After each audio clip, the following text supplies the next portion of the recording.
మనము నేటిరే నిద్రింప ఒక వట వృక్షము ఇక్కడనే ఉన్నదని అది ఒక మునీశ్వరుని వలె ఎరిగితిని.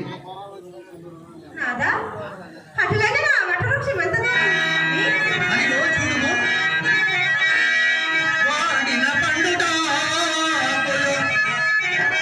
ఇలపై పవనాహుతి రాలుచుండే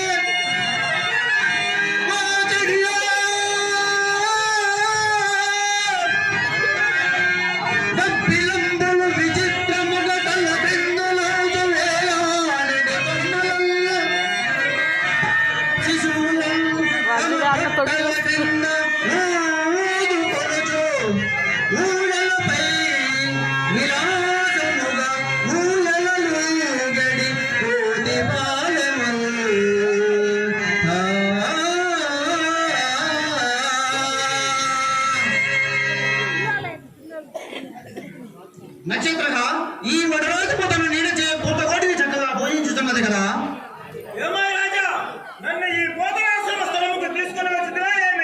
కాదు కాదు, నివాస యోగ్యమైన చోటుకే తీసుకొచ్చింది దేవి. శయన యోగ్యములుగా ఇచ్చట నిలవలను బాగు చేసుకున్నటే మంచిది. చీకటి అప్పుడే కనుమూసుకొని వచ్చుచున్నది.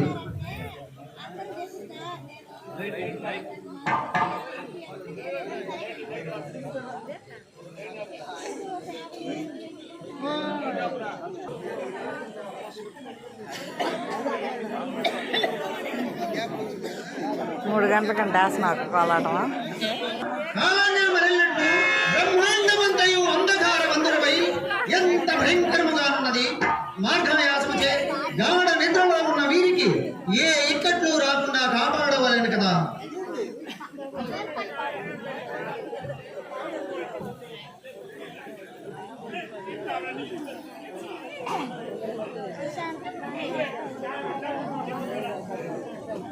తండ్రి రోహిత, నీవెంత అదృష్టహీనుడవైనవి తండ్రి, నీవెంతటి అదృష్టహీనుడవైనవి.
దేవి నక్షత్రగా మీకు నిద్రాభంగం కలిగినదా? నాదా మా దేవి, ధర్మదేవతమైన నీవు నా చెంత ఉన్నంత వరకు నా కృషిని ఏం గాని నక్షత్రగా మనం ఇక నిశ్చింతగా నిద్రపోవచ్చు. ఇంకా నువ్వు ఒక జామురి అయి ఉన్నట్లున్నది.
కాదు, ఈ అడవి ఎక్కడ నువ్వు కాలుచున్నట్లున్నది.